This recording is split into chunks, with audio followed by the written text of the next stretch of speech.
అది 1903వ సంవత్సరం. బెంగాల్ ప్రాంతం ఆంగ్లేయ అధికారి జే.ఏ. బర్డెల్ తన బృందంతో కలిసి ఒడిశాలోని కోనార్క్ సూర్య దేవాలయానికి చేరుకున్నాడు. ఇది సాధారణ పర్యటన కాదు. ఆ రోజు ఆయన గుడి లోపల వింత దృశ్యాన్ని చూశాడు. ఆ వెంటనే గుడి యొక్క గర్భగుడిని ఇసుకతో పూర్తిగా నింపేయాలని ఆయన ఆదేశించాడు. అలాగే 800 సంవత్సరాల కంటే పురాతనమైన ఈ గుడిని శాశ్వతంగా మూసేయాలని కూడా చెప్పాడు. ఈ రోజు దాదాపుగా 123 సంవత్సరాలు గడిచిపోయింది. కానీ ఆ గర్భగుడిలో ప్రపంచం నుంచి దాచాల్సినంత భయంకరమైన రహస్యం ఏంటి అనే ప్రశ్న అలాగే ఉండిపోయింది. ఈ రోజు మనం కోనార్క్ను శిథిలమైన ప్రదేశంగా చూస్తున్నాం. కానీ గతంలో ఈ గుడి సముద్రంలో ప్రయాణించే పడవలకు భయంకరమైన సంకేతం ఉండేది. ఈ గుడి మీదుగా వెళ్లే ఏ పడవైనా దారి తప్పేది లేదా సముద్రంలో మునిగిపోయేది. ఈ కారణంగానే పోర్చుగీస్ నావికులు ఈ గుడికి నల్లటి గోపురం అని పేరు పెట్టారు. పెద్ద పడవల్ని కూడా ముంచేసే అంత శక్తి కోనార్క్లో ఏముంది అనేది పెద్ద రహస్యం. ఒడిశా సముద్ర తీరంలో ఉన్న ఈ కోనార్క్ గుడికి 800 సంవత్సరాల కంటే ఎక్కువ చరిత్ర ఉంది. ఇది భారతదేశపు అద్భుతమైన వాస్తుశిల్పానికి నిదర్శనం. సున్నం, బరువులు ఎత్తే యంత్రాలు లేని ఆ కాలంలో మన పూర్వీకులు దీన్ని ఎలా కట్టారు అనేది ఆశ్చర్యం. వారు అత్యాధునిక ఇనుప చీలల విధానాన్ని ఉపయోగించి ఈ అద్భుతమైన కట్టడాన్ని నిర్మించారు. 8 లోహాలతో చేసిన సూర్య భగవాను విగ్రహం ఎలా తయారు చేయబడింది? ఈ గుడి నిర్మాణం జరుగుతున్నప్పుడు 12 సంవత్సరాల వయసున్న బాలుడు తన ప్రాణాలను ఎందుకు అర్పించాడు? అసలు ఈ గుడిని ఎవరు నిర్మించారు? ఈ గుడి తన కాలం కంటే చాలా ముందుంది. సూర్యదేవుని రథం ఆకారంలో ఉన్న ఈ గుడి నేటికీ ప్రజలను ఆశ్చర్యపరుస్తుంది. ఈ రథం చక్రాలు ఎలాంటి గడియారం లేకుండానే ఖచ్చితమైన సమయాన్ని చెబుతాయి. ఇదంతా ఎలా? మన పూర్వీకుల దగ్గర ఉన్న ఆ సాంకేతికత ఏంటి? ఇంతటి అందమైన గుడి శిథిలాల రూపంలోకి ఎందుకు మారింది? ఇది ఆ 12 సంవత్సరాల బాలుడి శాపమా లేదా దండయాత్రల కుట్ర? ఈ కథలో మనం కోనార్క్ సూర్య దేవాలయ నిర్మాణ కథను అలాగే శాస్త్రవేత్తల్ని ఆశ్చర్యపరిచే దీని అద్భుతమైన సాంకేతికతను గురించి తెలుసుకోబోతున్నాం. కోనార్క్ గొప్పతనాన్ని అర్థం చేసుకోవడానికి మనం చరిత్ర పుటల నుంచి ద్వాపర యుగం కాలానికి వెళ్ళాలి. ఈ గుడి పునాది రాజు అత్యాశ వల్ల పడలేదు, కొడుకు పశ్చాత్తాపం వల్ల ఏర్పడింది. అది శ్రీకృష్ణుడు జాంబవతుల కుమారుడైన సాంబుడి కథ. అతను తన అద్భుతమైన అందం, ఆకర్షణీయమైన వ్యక్తిత్వానికి ఆ కాలంలో చాలా ప్రసిద్ధి. కానీ ఆ అందమే అతనిలో అహంకారాన్ని పెంచింది. అతను తరచుగా ఋషులను, పెద్దలను ఎగతాళి చేసేవాడు. పౌరాణిక గ్రంథాల ప్రకారం నారద మహాముని సాంబుడి ప్రవర్తన చూసి కోపగించుకున్నాడు. అతనికి బుద్ధి చెప్పాలని పథకం వేశాడు. నారదుడు సాంబుణ్ణి మోసగించి కొలను దగ్గరకు పంపాడు. అక్కడ అతని సవతి తల్లులు అంటే శ్రీకృష్ణుని ఇతర భార్యలు స్నానం చేస్తున్నారు. శ్రీకృష్ణుడు తన కొడుకును అక్కడ చూసి తీవ్రమైన కోపానికి గురయ్యాడు. ఆయన దీన్ని క్షమించరాని నేరంగా భావించాడు. ఆ కోపంలో సాంబుడికి భయంకరమైన కుష్టు వ్యాధి రావాలని శపించాడు. క్షణాల్లోనే సాంబుడి అందమైన శరీరం వికృతంగా మారిపోయింది. అవయవాలు పనిచేయడం మానేశాయి. శరీరమంతా బాధాకరమైన పుండ్లతో నిండిపోయింది. ఎంతో బాధ, అపరాధ భావంతో ఉన్న సాంబుడు తన తండ్రి పాదాలపై పడ్డాడు. తన తప్పు లేదని మొరపెట్టుకున్నాడు. అప్పుడు నారదుడు చేసిన మోసం కృష్ణుడికి తెలిసింది. కానీ ఇచ్చిన శాపాన్ని వెనక్కి తీసుకోలేడు. కాబట్టి సూర్యదేవుని శరణు కోరమని ఆయన తన కొడుక్కు సలహా ఇచ్చాడు. ఎందుకంటే సూర్యుడు మాత్రమే ఆరోగ్యానికి దేవుడు, చర్మ వ్యాధుల్ని నయం చేసే దేవుడు అని నమ్ముతారు. కటక మహర్షి మార్గదర్శకత్వంలో ఒడిశా సముద్ర తీరంలో ఉన్న మిత్రవనాన్ని తన తపస్సు కోసం సాంబుడు ఎంచుకున్నాడు. అక్కడ పవిత్రమైన చంద్రభాగా నది సముద్రంలో కలుస్తుంది. ఇక్కడే సాంబుడి 12 సంవత్సరాల కఠినమైన పోరాటం మొదలైంది. అది అతని జీవితాన్నే మార్చేసింది. ఆహారం, నీరు వదిలేసి తీవ్రమైన ఎండ, తుఫాన్ల మధ్య అతడు సూర్యుని కోసం కఠినమైన పూజలు చేశాడు. అతని తపస్సు తీవ్రత ఎంతో గొప్పది. చివరకు సూర్యదేవుడే స్వయంగా ప్రత్యక్షమయ్యాడు. వ్యాధి నుంచి విముక్తి పొందే వరాన్నిచ్చాడు. వరం పొందిన వెంటనే సాంబుడు చంద్రభాగా నది పవిత్ర జలాల్లో స్నానం చేశాడు.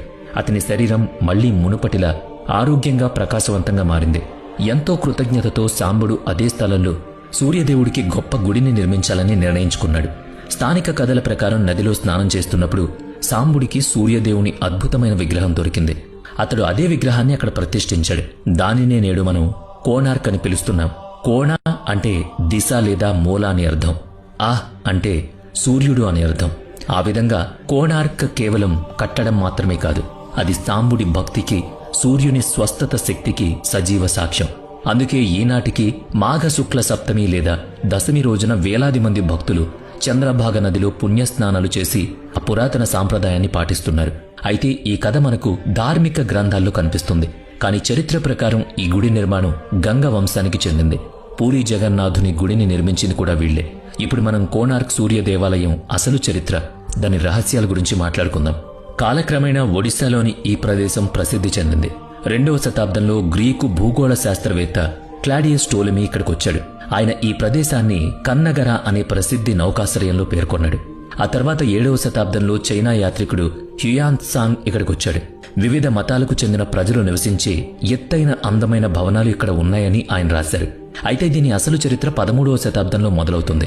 13వ శతాబ్దం నాటికి ఈ ప్రాంతం సముద్ర వ్యాపారం, నౌకాశ్రయ కార్యకలాపాలు, సరిహద్దు ఘర్షణలకు కేంద్రంగా మారింది. ఆ సమయంలో గంగవంశపు రాజులు ఇక్కడ పాలిస్తున్నారు. చరిత్రకారులు, పురావస్తు శాస్త్రవేత్తల ప్రకారం మనం ఇప్పుడు చూస్తున్న ఈ గుడి సూర్యదేవుని ఆరాధనకు సంబంధించిన 4వ అతిపెద్ద రూపం.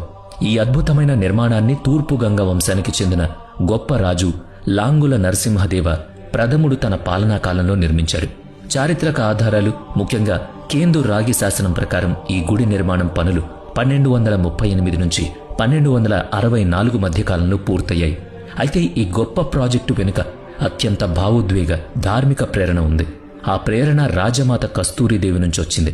ఒక ప్రసిద్ధ చారిత్రక సంఘటన ప్రకారం రాజమాత తన కుమారుడైన నరసింహదేవుడికి వారి పూర్వీకులు పూరిలో ప్రపంచ ప్రఖ్యాతిగాంచిన జగన్నాథుడి గుడిని నిర్మించారని గుర్తు చేశారు. అది నేటికీ కోట్ల మంది విశ్వాసానికి కేంద్రంగా ఉంది. సూర్యదేవుడు లేకుండా భూమిపై ప్రాణం సాధ్యం కాదు కాబట్టి ఆయన గౌరవార్థం ఒక అద్భుతమైన గుడిని నిర్మించాలని ఆమె కోరారు. ఆ గుడి జగన్నాథుడి గుడికి ధీటుగా ఉండాలని, గంగవంశం శక్తిని ప్రపంచానికి చాటి చెప్పాలని ఆమె ఆశించారు. తల్లి కోరికను తీర్చడానికి రాజు తన ఖజానాలో పెద్ద భాగాన్ని, 12 సంవత్సరాల ఆదాయాన్ని ఈ గుడి నిర్మాణం కోసం ఖర్చు చేశారు. ఈ గుడి కేవలం ధార్మిక ప్రదేశం మాత్రమే కాదు, రాజకీయ ప్రకటన కూడా. ఎందుకంటే ఆ సమయంలో నరసింహదేవ ప్రథముడు అనేక మంది విదేశీ ఆక్రమణదారులను ఓడించాడు. ఈ గుడిని ఆయన విజయాలకు చిహ్నంగా పరిగణిస్తాడు. అక్బర్ ఆస్థాన చరిత్రకారుడు అబుల్ ఫజల్ తాను రాసిన ఐనీ అక్బర్ అనే ప్రసిద్ధ పుస్తకంలో ఈ గుడి గొప్పతనాన్ని ప్రస్తావించాడు. 1580లో అబుల్ ఫజల్ ఒడిశాను సందర్శించినప్పుడు ఈ గుడిని చూసి ఆశ్చర్యపోయాడు. ఈ గుడి అందాన్ని, దాని నిర్మాణ వ్యయాన్ని అంచనా వేయడం కూడా కష్టమైంది. 16వ శతాబ్దం చివరి నాటికి ఈ గుడి సురక్షితంగా ఉందని, పూజలు కూడా జరుగుతున్నాయని ఆయన వివరణ ద్వారా స్పష్టమైంది. పురావస్తు శాస్త్రవేత్తల ప్రకారం గుడి పునాది వేయడానికి సముద్రం దగ్గర ఉన్న భూమిని ప్రత్యేకంగా సిద్ధం చేశారు. ఈ గుడి ధార్మిక, శాస్త్రీయ ప్రాముఖ్యతలను దృష్టిలో ఉంచుకుని చంద్రభాగా నది ప్రవహించే మార్గాన్ని ఎంచుకుంది. కానీ ఈ గుడి నిర్మాణం అంత సులభం కాదు. 12 సంవత్సరాల సుదీర్ఘకాలం, 1200 మందికి పైగా పనివాళ్లు, 12 ఏళ్ల అమాయక బాలుడి బలిదానం ఈ గుడిని శాశ్వతంగా అమరంగా మార్చాయి. కానీ ఒక శాపంతో పాటు ఇప్పుడు మనం ఈ గుడి నిర్మాణ కథను కూడా తెలుసుకుందాం.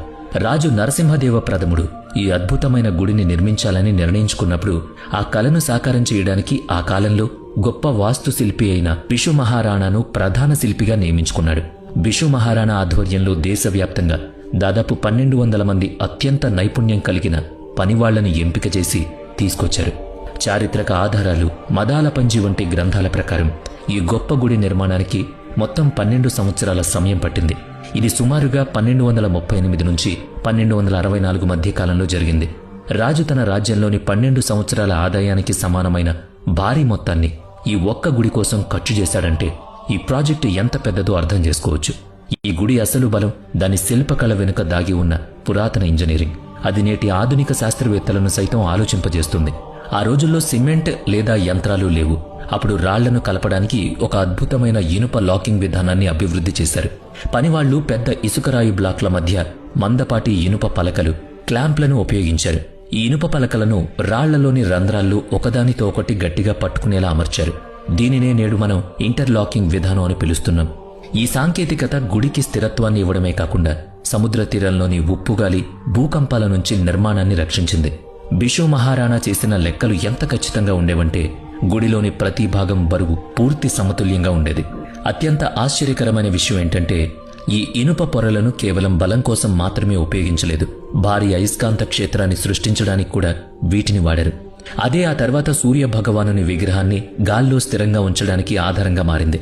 కానీ దాని గురించి తెలుసుకునే ముందు 12 ఏళ్ల బాలుడు గుడి నిర్మాణం కోసం తన ప్రాణాలను ఎందుకు అర్పించాడో తెలుసుకుందాం. గుడి నిర్మాణం చివరి దశలో ఉన్నప్పుడు పెద్ద సవాల్ ఎదురైంది. అది 1200 మంది అనుభవజ్ఞులైన పనివారి నిద్రను దూరం చేసింది. గుడి ప్రధాన నిర్మాణం పూర్తయింది. కానీ దాని గోపురం పైన కలశాన్ని ప్రతిష్ఠించడం సాధ్యం కాలేదు. కొన్ని చోట్ల దీన్ని 52 టన్నుల బరువైన భారీ అయస్కాంతం అని చెబుతారు. అది గుడికి ప్రధాన ఆకర్షణ. ఎందుకంటే అది లేకుండా గుడి అసంపూర్ణంగా ఉంటుంది. ఎన్నో ప్రయత్నాల తర్వాత కూడా పనివాళ్లు కలశాన్ని స్థిరంగా నిలపడంలో విఫలమయ్యారు. అప్పుడు రాజా నరసింహదేవ ప్రథముడి సహనం నశించింది. ఆయన ప్రధాన వాస్తుశిల్పి అయిన బిషు మహారాణా అతని బృందానికి కఠినమైన హెచ్చరిక చేశారు. మరుసటి రోజు సూర్యోదయానికి ముందు గోపురంపై కలశాన్ని ప్రతిష్ఠించకపోతే 1200 మంది పనివారి తలలు నరికేస్తానని చెప్పాడు. దాంతో నిర్మాణ స్థలంలో చావు భయంతో నిశ్శబ్దం అలుముకుంది. శతాబ్దాల నాటి నిర్మాణ శాస్త్ర పరిజ్ఞానం అక్కడితో ఆగిపోయింది. సరిగ్గా అదే సమయంలో బిషు మహారాణా 12 ఏళ్ల కొడుకు ధర్మపదుడు అక్కడికొచ్చాడు. పుట్టినప్పటినుంచి అతడు తన తండ్రి ముఖాన్ని ఎప్పుడూ చూడలేదు. బాలుడు ధర్మపదుడు తన తల్లి అనుమతి తీసుకుని తండ్రిని కలవడానికి వచ్చాడు. కానీ అక్కడ వాతావరణం చూసి అతడు ఆశ్చర్యపోయాడు. తన తండ్రి 1200 మంది వారి ప్రాణాలను ప్రమాదంలోకి నెట్టారని తెలిసింది. అప్పుడు అతడు తన సాధారణమైన తెలివితేటలను, నిర్మాణ నైపుణ్యాన్ని ప్రదర్శించాడు. గుడి అయస్కాంత క్షేత్రంలో 3వ అయస్కాంతాన్ని ఎలా సమతుల్యం చేయాలో ధర్మపదుడికి తెలుసు. తండ్రి అనుమతి తీసుకుని ఆ బాలుడు చీకటి రాత్రిలో గుడి ఎత్తైన గోపురం ఎక్కాడు. కొద్ది గంటల్లోనే అతడు కలశాన్ని అత్యంత నైపుణ్యంతో ప్రతిష్ఠించాడు. గొప్ప శిల్పులు 12 సంవత్సరాల్లో చేయలేని పనిని అతడు సాధించాడు. ఉదయం సూర్యుని మొదటి కిరణం గుడి గోపురాన్ని తాకినప్పుడు రాజు పనివాళ్లంతా ఆ అద్భుతం చూసి ఆశ్చర్యపోయారు.